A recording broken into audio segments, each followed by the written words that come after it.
I have been waiting for you. Welcome to my domain, the Portal of Dread.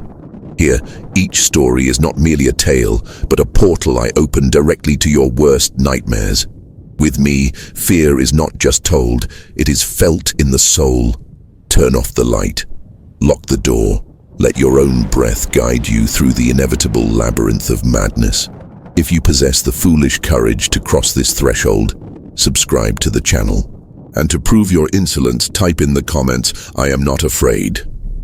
Now, prepare yourself, the unknown is already here.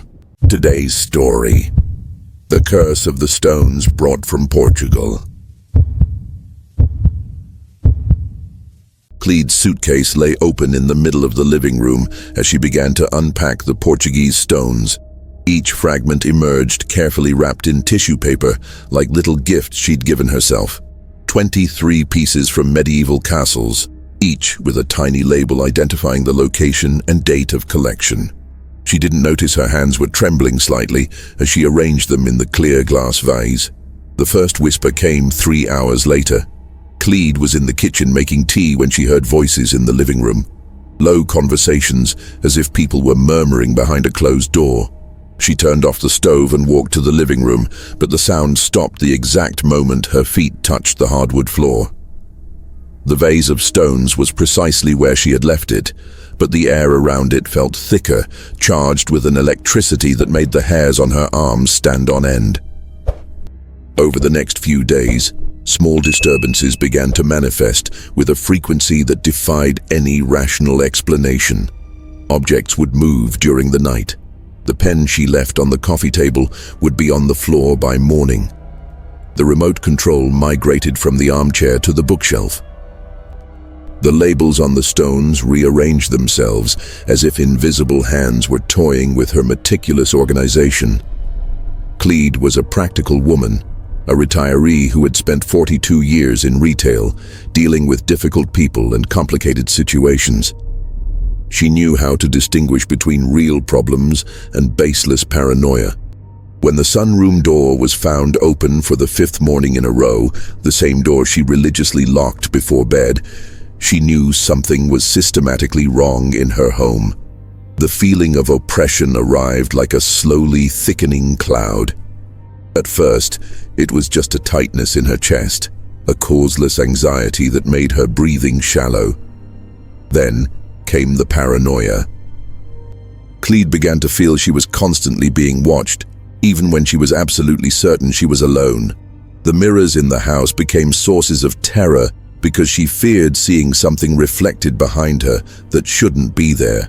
On the 12th night after her return from Portugal, Cleide woke to the unmistakable sound of heavy footsteps circling her bed. These weren't the barefoot steps of a common intruder. They were rhythmic, metallic footfalls, as if someone in iron boots was walking on stone. She lay motionless under the covers, her heart pounding so hard she was sure whoever was there could hear it. The footsteps stopped directly beside her bed. A hoarse, labored breath began to echo in the silence of the room. It wasn't the breathing of a living person, it was the sound the dying make when their lungs are filling with fluid. Cleide squeezed her eyes shut, praying it was just a nightmare, but the smell came soon after. Rusted metal mixed with something putrid and sweet, like decaying meat. When she finally gathered the courage to open her eyes, she understood she had brought much more than souvenirs home from Portugal. Cleide Marcus's routine was her shield against the emptiness that had been growing inside her since Joachim died. 42 years in retail had taught her that organization was survival, that keeping things in their proper place was the only way to prevent life from completely falling apart. Every morning, the alarm went off at 6 o'clock sharp. She would get up, make the bed with the military precision she'd learned from watching her mother-in-law decades ago, and head to the kitchen. The coffee was always made the same way: 2 scoops of grounds for 1 cup of water, raw sugar, never refined. Joachim always said she made the best coffee in the South Zone, and even 3 years after his death, Cleide still prepared 2 cups out of sheer habit. The second one would cool on the counter while she drank hers, reading the newspaper in the same chair she'd sat in for 28 years. Then came the walk on the beach. Copacabana at 7 in the morning was a different world. Vendors setting up their stalls, sweaty runners finishing their night runs, sanitation crews cleaning the sand from the night before. Cleide always walked toward Limi, counting her steps mentally. 2,400 steps there, 2,400 back. If she got home before 8:15, the day was starting correctly. The 3-bedroom apartment in Copacabana had been the dream they realized over 35 years of marriage. Joaquim worked as an electrician, she as a saleswoman on Alfandega Street, and together they managed to buy that slice of paradise 4 blocks from the beach. Every piece of furniture had a story, every object held a shared memory. The living room shelf still displayed Joaquim's bowling trophies, the plants in the sunroom were still watered religiously, the guest room remained tidy for visitors who never came. Andre had been living in Toronto for 12 years, working in tech, and called every Sunday at 2 p.m. Brasilia time. Patricia was in Barcelona, married to a Catalan man Cleide only knew from WhatsApp photos. The Sunday calls were sacred rituals, 30 minutes with each child, asking about work, the weather, health, plans. They always asked if she was okay, if she needed anything, if she wasn't lonely. Cleide always lied and said she was great. The truth was that loneliness had become a living creature in her home. During the day, she could keep it under control with her strict routine. She cleaned the same furniture, reorganized the same cabinets, watched the same TV shows. But at night, when she lay down in the king-size bed that now felt far too oceanic for one person, the loneliness would awaken and begin to whisper. It was always the same. What if you die here alone? What if no one finds your body for days? What if Andre and Patricia are just being polite on the Sunday calls? What if you become one of those old ladies the neighbors only discover is dead when the smell starts to bother them? Cleide tried various strategies against these thoughts. She bought self-help books, signed up for a ballroom dancing group for seniors, tried Pilates classes. Nothing worked because it all felt artificial, forced, as if she were playing a version of herself she didn't recognize. The woman who had worked for 42 years selling fabrics on Alfandega Street was not someone who did Pilates or danced with strangers in dimly lit halls. It was during one of those particularly difficult nights, when the loneliness seemed to have grown to the point of physically occupying the empty space in the bed, that Cleide realized she needed to do something drastic. Not suicide, she wasn't the dramatic type, but something that would prove to herself that she was still alive, that she was still capable of feeling emotions beyond emptiness and longing. Therapy was Patricia's suggestion during one of the Sunday calls. "Mom, you seem so distant lately. Maybe talking to someone would help." Cleide resisted for months, claiming she wasn't crazy, that she didn't need a shrink. But on a particularly silent Thursday, when she realized she had gone 3 days without speaking to another human being besides the doorman and the woman at the butcher shop, she called to make an appointment. Dr. Helena was a woman in her 40s, with premature gray hair and discreetly framed glasses. Her office was in Ipanema, decorated in pastel tones that were supposed to be calming, but made Cleide feel like she was inside an egg. During the first few sessions, she resisted bravely, insisting she was handling widowhood well, that she just needed time to adjust. But in the 5th session, when Dr. Helena asked, when was the last time Cleide had done something just for herself, something that wasn't part of her routine or household chores, she broke down. She cried for 20 minutes straight, sobbing in a way she hadn't since Joaquim's funeral. She cried because she couldn't remember the last time she had felt genuine pleasure, curiosity, adventure. "You need to create new memories," Dr. Helena said that afternoon. "Experiences that are entirely yours, that have no connection to your shared past. You've lived a whole life as half of a couple. Now you need to find out who Cleide is on her own." The idea of a trip came as an almost cruel provocation from the therapist. "Why not an international trip? Is there a specific place you've always wanted to see?" Cleide laughed bitterly. International trips were for rich people, for adventurous people, for people who weren't afraid of eating strange food or sleeping in unfamiliar beds. But the seed was planted. Over the following weeks, Cleide found herself researching destinations online, calculating costs, reading testimonials from other travelers.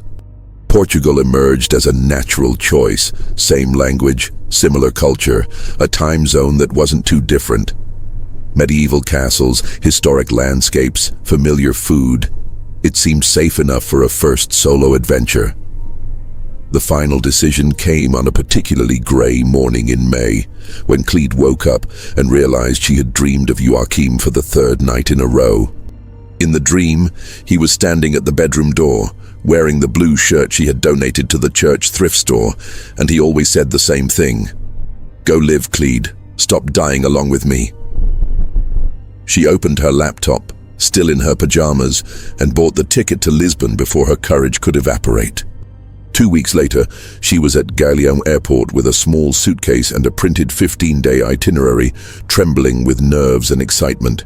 It was the first time in 58 years that Cleide Marquez was doing something completely alone, completely for herself. She couldn't imagine she was about to discover that some solo experiences can bring companions far more dangerous than loneliness. The second day in Lisbon dawned with an impossibly blue sky, the kind of morning that makes tourists believe they've chosen the perfect destination. Cleide woke up in the small hotel in Alfama at 7, maintaining her routine even thousands of miles from home. The Portuguese breakfast was different, sweeter breads, stronger coffee, but she adapted quickly. 42 years in retail had taught her that flexibility was a matter of survival. São Jorge Castle was at the top of her carefully planned list. She had printed maps, opening hours, historical information. During decades of selling fabrics on Alfândega Street, Cleide had developed an almost religious respect for preparation. Every customer was a small research project, every sale a well-executed strategy. Tourism, for her, would follow the same methodical logic. The climb to the castle was steeper than she expected. Cleide stopped 3 times to rest, watching Lisbon spread out below like a 3-dimensional map. At 58, she still maintained the straight posture she'd learned from standing 8 hours behind a counter. But her legs no longer had the same stamina as when she chased customers around the crowded store. When she finally reached the medieval walls, something strange happened. Cleide had always been a practical person, focused on tangible results. In retail, you either made a sale or you didn't. Profit or loss, satisfied customer or complaint. But standing before those ancient stones, touching the rough texture of walls that had withstood centuries of war and invasion, she felt a completely new emotion. It was as if the stones were telling stories. Not in a mystical or supernatural way. Cleide didn't believe in that nonsense. It was something more physical, more real. Her hands, accustomed to assessing the quality of fabrics by touch, recognized in the stone a historical density, a weight that went beyond simple mineral composition. Each block had been cut, transported, and positioned by human hands hundreds of years ago. Soldiers had leaned against these walls, watching invaders approach on the horizon. It was while walking along the northern wall that she saw the first loose stone, a small fragment, the size of a large coin, that had broken off from the ancient mortar and lay on the ground near one of the towers. Cleide looked around. Tourists were taking selfies, children were running between the battlements, guides were speaking in languages she didn't recognize. No one was paying attention to an insignificant stone. She bent down and picked it up. The weight was surprising. For something so small, the fragment felt too dense, as if it contained more matter than it should. The texture was rough but uniform, worked by primitive but efficient tools. Cleide closed her eyes for a moment, feeling the stone warm in her palm. And for the first time since Joachim's death, she experienced a sense of genuine possession. This was hers. It wasn't a shared memory, not something that existed as a function of her marriage or family. It was a personal discovery, an individual choice, a small rebellion against the organized, predictable life she had built. In retail, she had always followed strict rules, business hours, exchange policies, professional relationships with suppliers. But here, in this moment, Cleide Marquez was breaking a rule. and it made her feel more alive than she had in years. She put the stone in the side pocket of her purse, wrapped in a tissue, and continued her visit as if nothing had happened. But for the rest of the day, her hand kept returning to the pocket, touching the small lump through the fabric. It was comforting to know it was there, solid and real, tangible proof that she had dared to do something impulsive. On the third day, visiting the castle of Obidos, the compulsion returned stronger this time. It was a fragment of an old blue and white tile that had broken off an interior wall and was forgotten in a corner where few tourists ventured. Cleide didn't hesitate. The feeling of transgression had transformed into a genuine need. During dinner that night, in a small restaurant near her hotel, she discreetly examined her two acquisitions. The stone from São Jorge and the tile fragment seemed to complement each other, as if they naturally belonged together. She began to fantasize about how she would display them at home, perhaps in a clear vase in the living room, where she could touch them whenever she missed her trip. In Montserrat, on the fifth day, she found a piece of medieval mortar that had come loose during recent restoration work. The texture was different, rougher, with small fragments of other materials embedded in it. Cleide realized she was developing specific criteria for her choices. Not just any stone would do. It had to be something that clearly belonged to the original structure, something that carried genuine history. With each castle visited, the ritual repeated and refined itself. Sintra gave her a small fragment of pink marble. Evora offered a limestone rock with curious marks that looked like they were made by medieval tools. In Marvaux, she found a piece of dark granite that had fallen from a watchtower during a storm the night before. What had begun as an impulse was turning into a method. Cleide developed techniques for identifying the best fragments, ideal times for discreet collection, and efficient ways to pack and store them. It was like being back in the old days of retail, when she could assess the quality of a fabric just by running her fingers over its surface. But something else was happening. Something she couldn't rationally explain. Each new stone seemed to intensify a strange sensation, as if she were building not just a collection, but some kind of growing connection to something larger and older. At night in her hotel, she would sometimes wake up with the impression she had heard voices whispering in languages she didn't recognize. On the 10th day, visiting the castle of Almurol, Cleide realized she was no longer choosing the stones. They were presenting themselves to her. Fragments she should have ignored drew her attention with an almost magnetic pull. Places that should have been crowded with tourists mysteriously emptied out as she approached certain areas. She tried to rationalize these coincidences. Portugal was full of castles. It was natural for there to be loose material. Most tourists were more interested in photos than in authentic souvenirs. But deep down, a growing part of her mind knew something different was happening. On her last night in Lisbon, carefully organizing her 23 acquisitions for the flight home, Cleide felt a deep satisfaction she hadn't experienced in years. Each stone had its label, its story, its specific place in the collection. It was meticulous, organizational work, the kind of task that had always brought her pleasure. She couldn't imagine that she had spent 2 weeks collecting fragments of prisons, and that she was about to find out who still lived inside them. The clear glass vase was perfectly positioned in the center of the coffee table, catching the natural light from the living room window, in a way that made the Portuguese stones shine like tiny fragments of crystallized history. Cleide had spent 2 hours arranging and rearranging each piece, following criteria she couldn't fully explain herself. The darkest stones were at the bottom, creating a solid base, while the tile and marble fragments occupied the upper layers, as if she were building a small medieval architecture inside her living room. For the first few days after her return, everything seemed perfectly normal. The familiar routine came back with comforting ease: coffee at 6 a.m., a walk on the beach, meticulous cleaning of the apartment. Cleide often found herself stopping in front of the vase, touching the stones through the glass, remembering each moment of their collection. It was like having Portugal inside her home, tangible proof that she had dared to live an adventure all by herself. But on the fifth night, something changed. Cleide woke up at 3:17 a.m. with the strange feeling that someone had called her name. Not a loud shout or a close whisper, it was as if someone had said Cleide in a normal conversational tone. But from very far away, maybe from another apartment. She lay still in bed, listening to the familiar sounds of the building. The elevator running, the distant hum of a television, the constant buzz of the refrigerator in the kitchen. Nothing out of the ordinary. When she finally fell back asleep, the dream came immediately.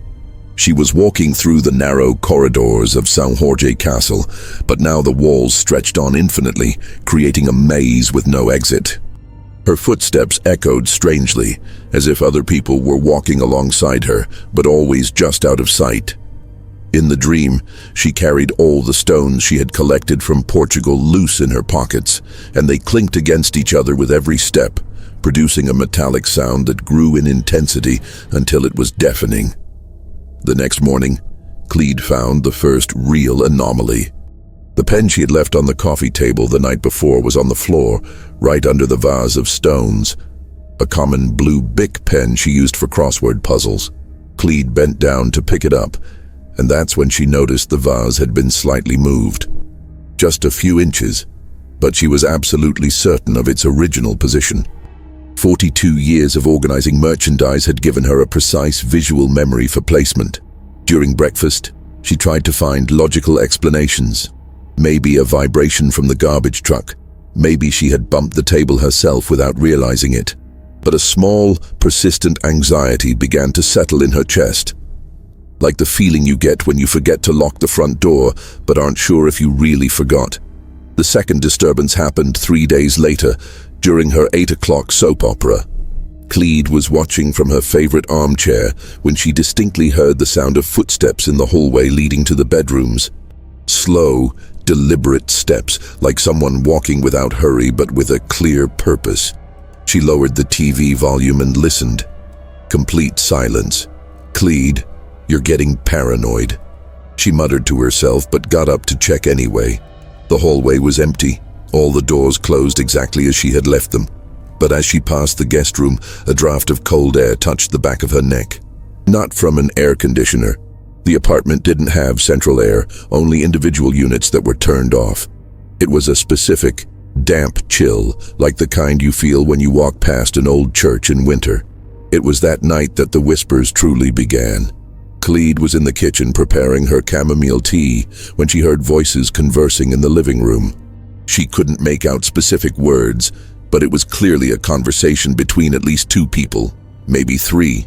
Male voices, speaking in a low tone, but not exactly whispering, like executives discussing business at a distant meeting table. She turned off the stove and walked toward the living room, but as she got closer, the voices faded until they stopped completely when she crossed the threshold. The TV was off, the windows were closed, the apartment was silent. But the vase of stones looked different.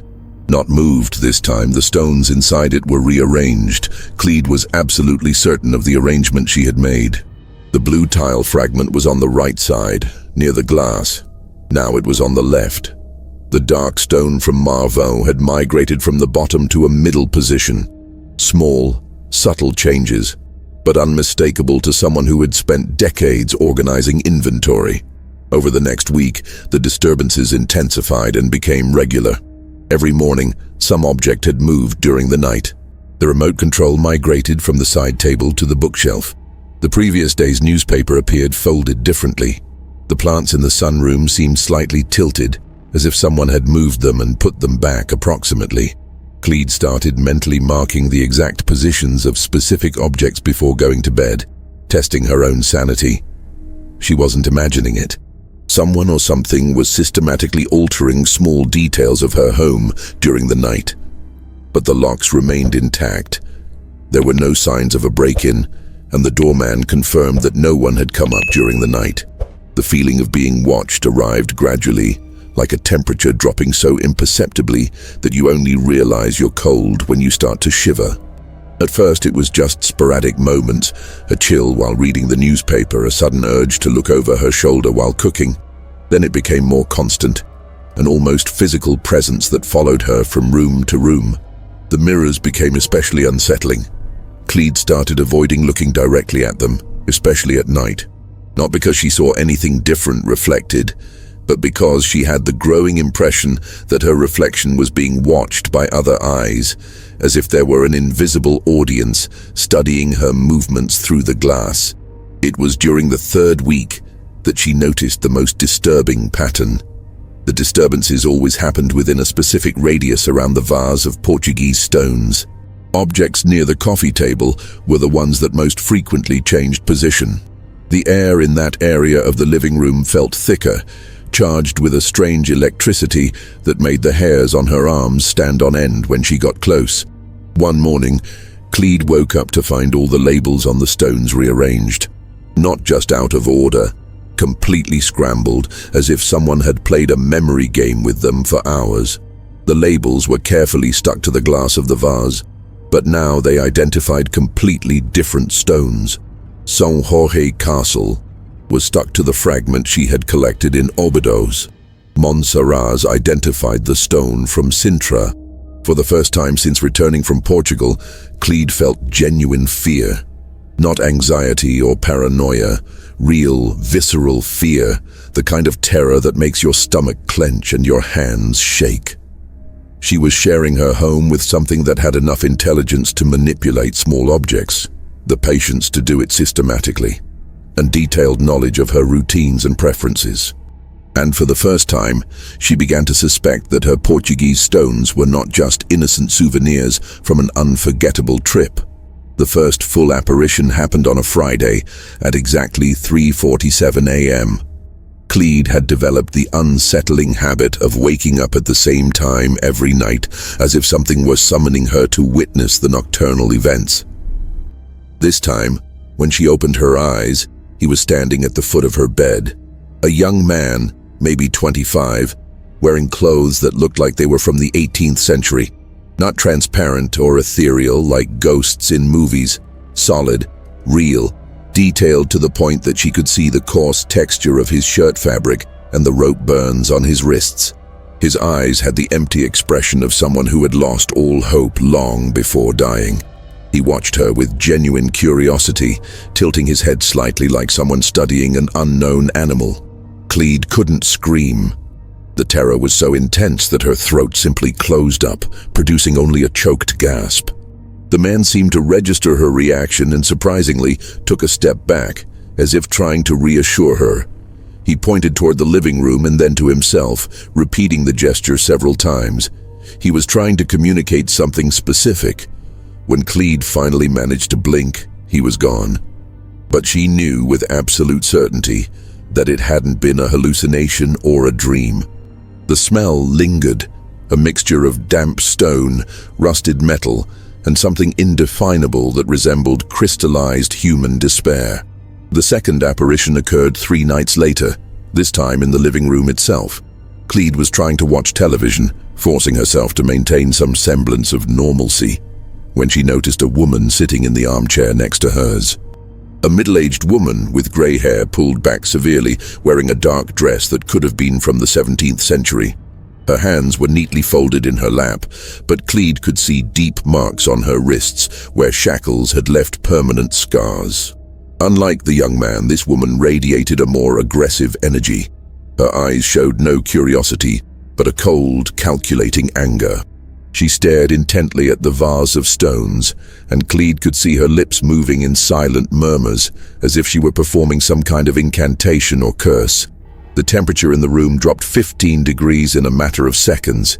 The air became so cold that Cleide could see her own breath, and a thin layer of frost began to form on the edges of the windows. The woman rose from the armchair with deliberate movements and walked to the vase, extending her hands over it like a faith healer performing a ritual. That's when the third one appeared. Cleide heard the heavy footsteps before she saw him, military boots stomping rhythmically on the hardwood floor. A tall, burly man wearing a uniform she couldn't identify but which clearly represented authority. Unlike the other two, this one showed no signs of having been a prisoner. His clothes were immaculate, his posture erect and domineering. This was someone who had been on the other side of the prison bars. When he entered the living room, the dynamic changed completely. The young man materialized instantly, positioning himself defensively between the newcomer and the vase of stones. The woman turned, and for the first time Cleide saw her expression, a hatred so pure and intense it seemed capable of burning the air around her. What followed was the most terrifying thing Cleide had ever witnessed in her life. The three spirits began to interact in a way that made it clear they had intertwined histories. The man in the uniform pointed accusingly at the other two, gesturing with military authority. The young man responded with desperate gestures, showing his own marked wrists, pointing to his own invisible wounds. The woman remained silent, but her posture radiated a thirst for vengeance that made the room vibrate with electric energy. Cleide realized she was witnessing a dispute that had begun centuries ago and had never been resolved. The man in the uniform was clearly a jailer, a torturer, someone responsible for the deaths of the other two. But they were all bound to the same stones, condemned to eternally repeat their final conflicts. The battle quickly escalated to physical violence. The young man lunged at the man in the uniform, but his hands passed through his opponent's body without causing any harm. In retaliation, the jailer gestured violently, and all the objects in the room began to levitate simultaneously. Books, cushions, picture frames, everything suspended in the air as if gravity had been locally cancelled. The woman raised her hands and began to chant words in Latin, her voice finally audible. They weren't prayers, they were curses, invocations of vengeance that made the windows vibrate in their frames. As she spoke, cracks began to appear on the apartment walls, thin lines spreading like spiderwebs from where she stood. Cleide understood she was witnessing a supernatural war that had transcended death. The three spirits weren't just haunting her home, they were using her apartment as a battlefield to settle scores that had remained unresolved for centuries. And she was trapped in the middle of the conflict. The young man was trying to protect the stones, hugging the vase as if it were the most precious thing in the world. To him, those stones were literally home, the only physical fragments left of the places where he had spent his final moments. He didn't want revenge, he just wanted peace, a place to rest. The woman wanted destruction. Her curses were aimed not only at the jailer, but at the very concept of imprisonment, of torture, of injustice. She sought to use the stones as a focus for a vengeance that would spread far beyond that apartment, affecting anyone connected to the sites of her suffering. The man in the uniform was trying to reassert control, to re-establish the hierarchy that had defined his existence. To him, the other two were still prisoners who needed to be controlled, dominated, punished. Death had not altered his authoritarian mindset. As the battle intensified, Cleide realized the damage to the apartment was becoming permanent. The cracks in the walls deepened, the electrical wiring began to spark, and the smell of burning filled the air. She wasn't just observing a supernatural dispute, she was being consumed by it. The three spirits were channeling centuries of rage, despair, and thirst for power through the Portuguese stones, using her home as an arena for a war that had begun in medieval dungeons and had never found resolution. And Cleide, who had only wanted to keep souvenirs from an unforgettable trip, found herself a hostage to conflicts that transcended anything she could comprehend or control. The last thing she saw before passing out was the vase of stones slowly cracking, as if it could no longer contain the destructive energy that had been unleashed. And she knew with terrible certainty that the worst was yet to come. Cleide woke up on the living room floor with the taste of blood in her mouth, and the feeling that she had lost much more than a few hours of consciousness. Daylight filtered through the windows, but it seemed different, duller, as if the air itself had become denser. When she tried to stand, her legs trembled violently, and she realized her body had aged years in a single night. The apartment was unrecognizable. The walls were covered in deep cracks that formed complex geometric patterns, resembling the architectural plans of ancient prisons. The hardwood floor had warped, creating dips and rises that turned the room into an uneven and dangerous terrain. But the most disturbing thing was the vase of stones, now completely shattered, with the Portuguese fragments scattered across the floor in a configuration she recognized with growing horror. The stones had arranged themselves to form a perfect replica of a medieval prison's floor plan. Each fragment occupied a specific position, creating cells, corridors, torture chambers, and inner courtyards. The stone from São Jorge Castle marked what was clearly an interrogation room. The fragment from Óbidos delineated a solitary confinement cell. The mortar from Monsaraz formed the outline of a central well, exactly like the Well of Laments she had researched, but the configuration wasn't just decorative. As Cleide tried to walk across the room, she discovered she couldn't step in certain areas. There were no visible physical barriers, but something prevented her from crossing the corridors marked by the stones. It was as if invisible walls had risen, forcing her to follow only the paths permitted by the new supernatural architecture. When she tried to leave the living room, the door simply wouldn't open. The knob turned normally, but the door remained sealed, as if it had been welded to the frame. Cleide pulled, pushed, pounded with her fists, but nothing worked. She tried the window and met the same inexplicable resistance. The glass was physically there, but it behaved like a solid, impenetrable wall. The terrible realization dawned on her gradually. She had become a prisoner in her own home. The three spirits weren't just using her apartment as a battlefield. They were transforming it into a recreation of the prisons where they had spent their final moments. And she was trapped inside this supernatural construction. The young man appeared first, materializing near the cell marked by the stone from Óbidos. This time, his expression showed not curiosity, but a melancholic compassion that was even more unsettling. He gestured for Cleide to approach, but when she tried to walk toward him, she found that the invisible walls forced her to follow a specific route, just like a prisoner being led through the corridors of a real prison. The middle-aged woman emerged in the central area, near the configuration of the Well of Laments. Her eyes were fixed on Cleide with an intensity that made the air around her vibrate. She began to speak, and this time her voice was perfectly audible, laced with an old Portuguese accent that Cleide could barely understand. "Now you know how it feels," the woman said, her words echoing unnaturally. "Now you feel what we felt. The cold stones, the walls that cannot be broken, the time that never passes." The man in the uniform appeared in the area corresponding to the interrogation room, and his presence completely transformed the atmosphere. He was no longer trying to control the other two spirits. Now his focus was entirely on Cleide. His eyes gleamed with the cruel satisfaction of someone who had finally found a new victim. "An intruder in our domain," he said, his voice carrying the authority of centuries spent breaking human spirits. "You brought our stones to your home. Now your home belongs to us, and you are our prisoner." Cleide tried to run, but the invisible paths forced her to move in circles, always returning to the center of the configuration. It was like being in a maze with rules she couldn't see but couldn't break.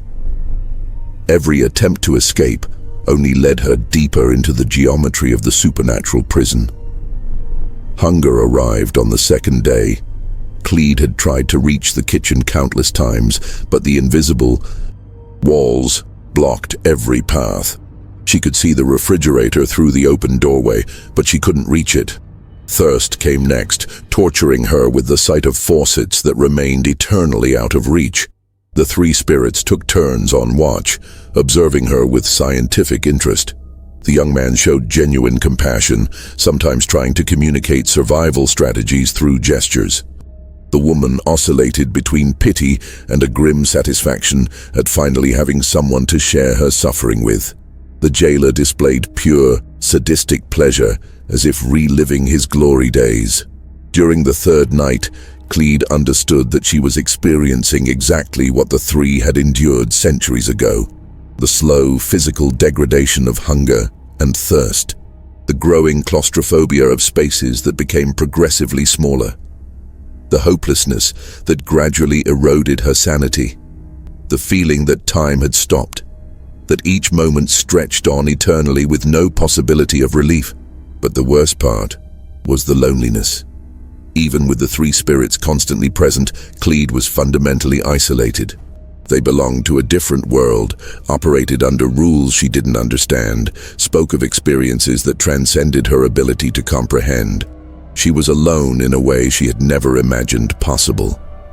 On the fourth day, the hallucinations began. Cleide saw stone walls where there had once been wallpaper. The wooden floor transformed into cold, damp stone. The ceiling lowered, creating the oppressive feeling of being buried alive.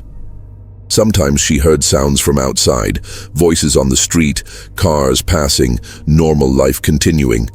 But these sounds seemed to come from another world, completely inaccessible. The spirits began to tell their stories, speaking of the crimes they had or had not committed, the tortures they had suffered, the final moments when they understood they would never see the outside world again. Cleide realized they weren't just sharing memories. They were transferring their experiences to her, forcing her to live every moment of despair they had endured. "You brought our prisons to your home," the woman repeated. "Now you are a part of them. Forever." Cleide finally understood that her situation was not temporary. The spirits weren't just taking revenge or toying with her. They were completing a process that had begun the moment she collected the first stone in Portugal. She had become part of the prison, another soul bound to the fragments of suffering she had brought home. And for the first time since it all began, she realized she might never see the outside world again. Her apartment had become her permanent cell, and she was now a prisoner of her own curiosity and the irreversible decisions she had made on a trip that was supposed to be just an innocent adventure. The Portuguese paradise had become her personal prison, and there were no keys for the invisible shackles that now held her forever. 3 months later, the next-door neighbor called building management. The smell had become unbearable, a mixture of mold, decay, and something indefinable that resembled rusted metal left in the rain for decades. When the superintendent opened the door with the master key, he found Cleide's apartment in a state that defied any logical explanation. The walls were covered in a dark substance that resembled a mixture of slime and coagulated blood. The floor had literally rotted in several sections, creating holes that revealed the subfloor of the apartment below. Furniture was arranged incomprehensibly, stacked on top of each other to form structures vaguely resembling cells or torture chambers.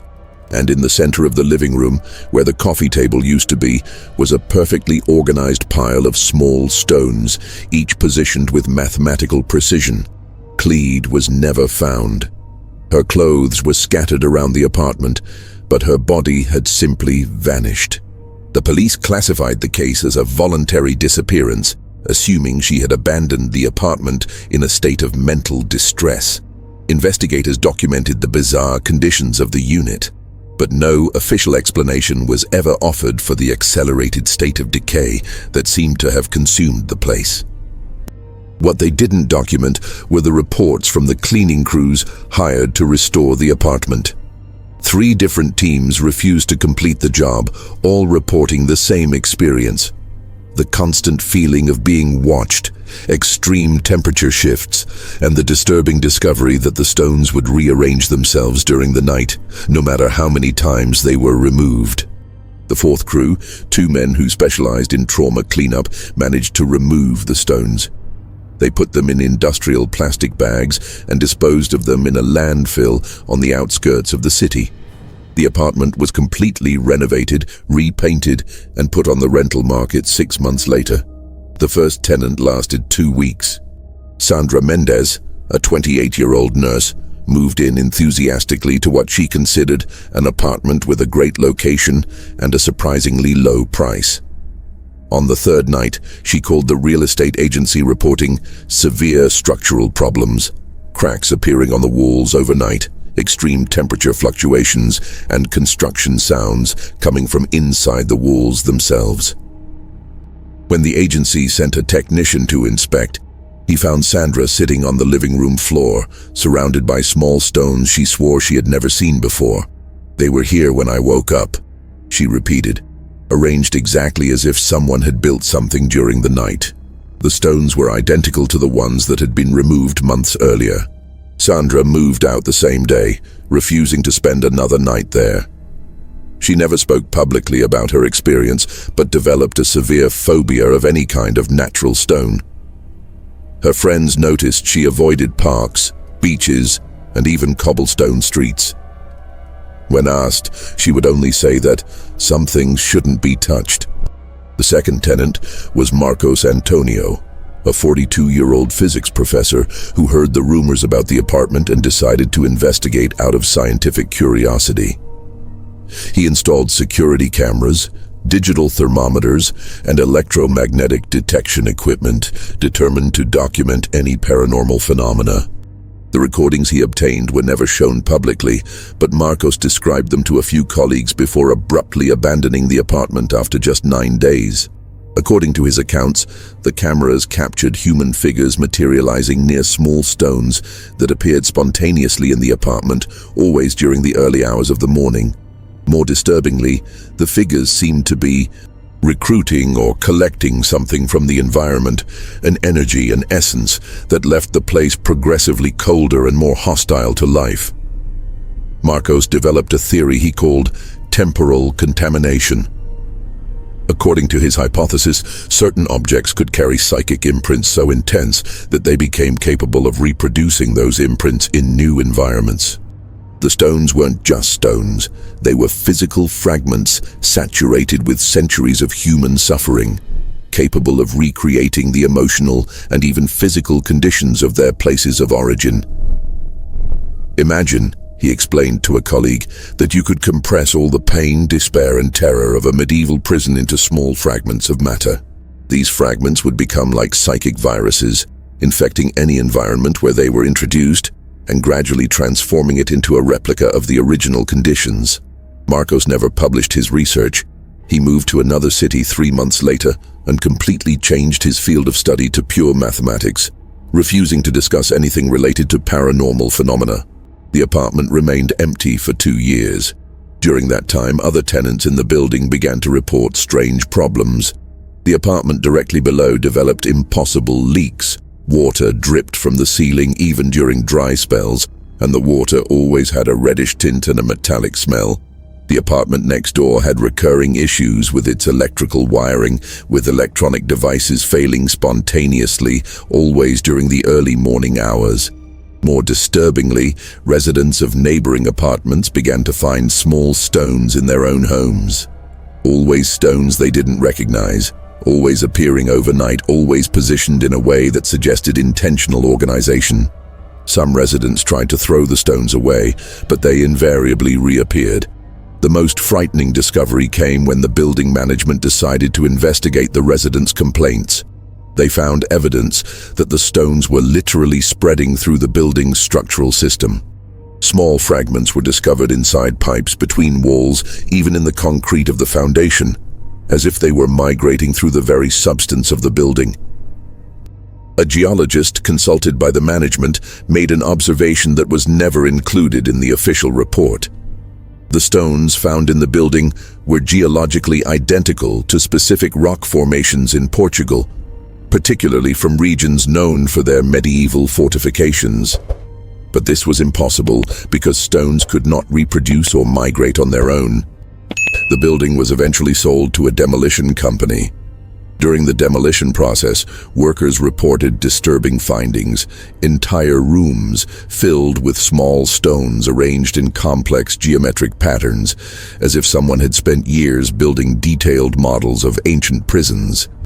More unsettling still, some workers swore they saw human figures watching the demolition process from the windows, even on floors that had already been completely emptied.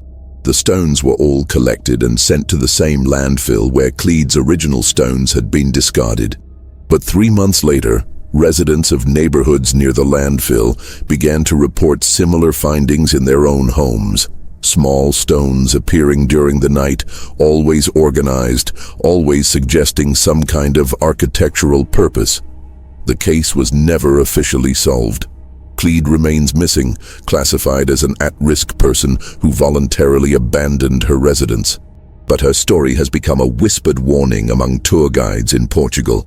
Some souvenirs are too dangerous to be collected. Some fragments of the past carry more than memories.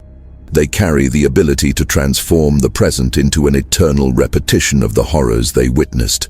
And in cities across the country, people occasionally find small stones in their homes, stones they don't remember collecting, arranged in ways that suggest ancient and malevolent purposes. The price of collecting death, they discovered, is becoming part of the collection forever. What about you? Have you ever brought something innocent back from your travels that later revealed a sinister side? Let us know in the comments about your most haunted experience with old objects or souvenirs from historic places. Maybe you have a stone, an old coin, or some artifact that started causing strange events in your home. The Dread Portal Challenge. Tell us about the most unsettling object you own. Be it a mysterious family heirloom, something found in ruins, or that travel souvenir that changed after you brought it home.